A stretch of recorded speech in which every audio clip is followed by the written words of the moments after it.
Okay, here is the Prophet Jonah. And so here's your Jonah box. And you'll need one person from the people of God.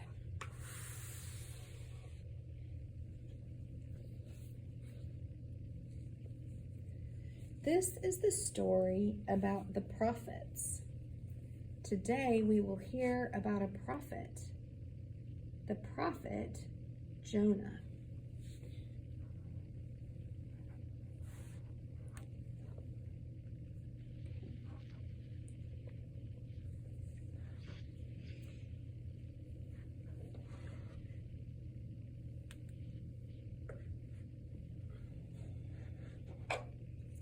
That's Nineveh.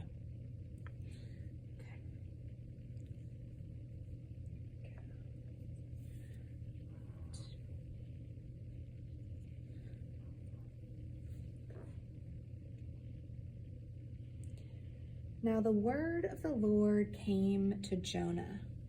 Arise and go to Nineveh, that great city, and tell them they are bad, and they need to change and become good. Now the prophets are people who come so close to God, and God comes so close to them that they know what God is telling them to do, and then they go do it. Jonah turned and went the other way.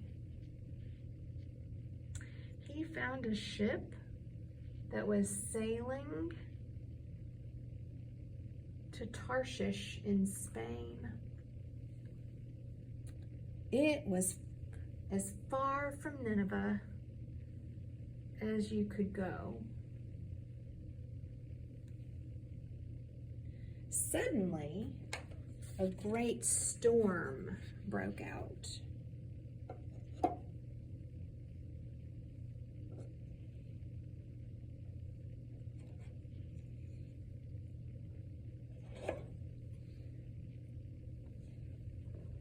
And the sailors were afraid.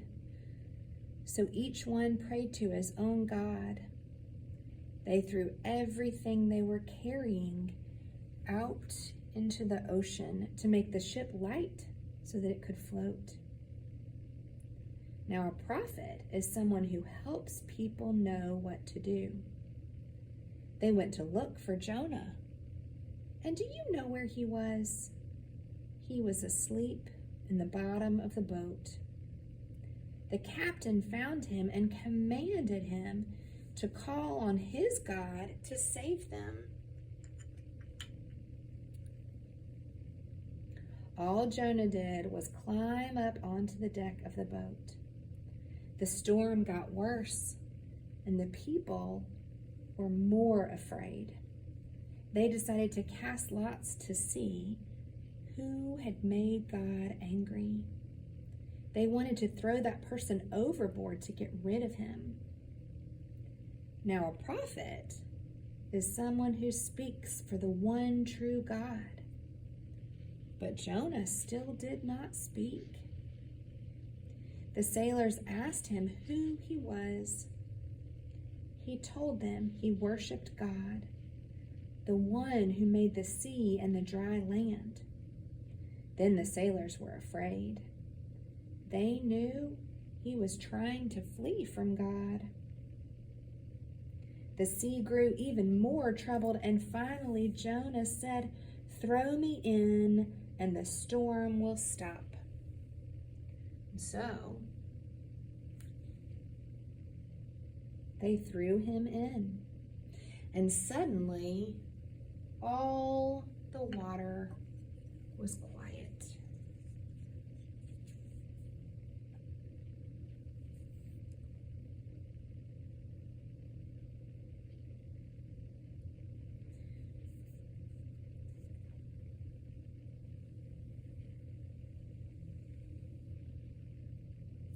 Now, a prophet is someone who brings people close to God by what he or she says or does.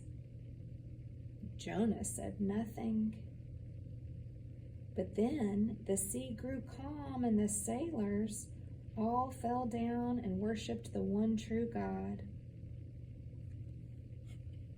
sorry, should have left the boat in. So don't take the boat out until a little bit later. Now, a prophet is someone, so I would say leave the boat in for this and then have the boat come away. Now, a prophet is someone who is close to God, and a false prophet is very far from God. When Jonah was thrown into the water, he was neither close to God nor far from God. He was sinking. And as he sank, a great fish swam up and swallowed him up. Jonah was in the belly of the big fish for 3 days and 3 nights. Jonah began to pray, and the fish began to feel strange. It grew sicker and sicker. Finally, it swam to the shore and vomited out Jonah onto the dry land.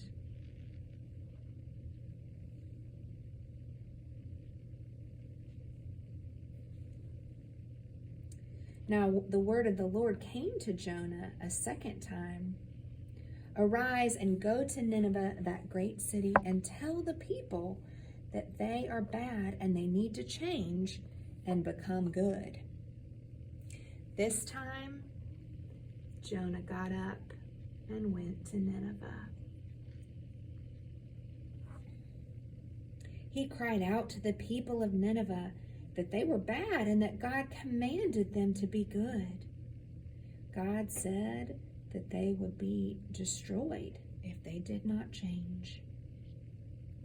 Now, a prophet is someone who is overjoyed when people who are bad become good. The people of Nineveh listened to God's call and they turned and became good. All went about wearing sackcloth and ashes to show that they were sorry. Even the king and queen were sorry and became good. The creatures of the fields were sorry too, and they also became good. God did not destroy that great city. This made Jonah angry. He wanted God to destroy the city. Those people were not even the people of God. And he went outside of the city and sat down and sulked. Jonah wanted to get his way. God said, "Why are you angry?" God caused a plant to grow and give Jonah shade as he sat on the hill in the sun. Then one night, God sent a worm to attack the plant. And it withered and died. When the sun rose and the sultry east wind came, the sun beat down on the head of Jonah so that he was faint. He grew angry about the death of the plant. "Why are you angry about the plant?" God asked. Jonah said, "I am angry enough to die." He thought he still might get his way. God said, "You pity the plant, but you did nothing for it. You did not cause the plant to grow, and you did not care for it. Should I not pity Nineveh, that great city where more than 120,000 people and all their cattle were?" And that is where the story ends. And so then you start your wondering questions. So I don't seem to have a plant that is withered, and so I just flipped it over on its side to show that it withered. So that's what I got.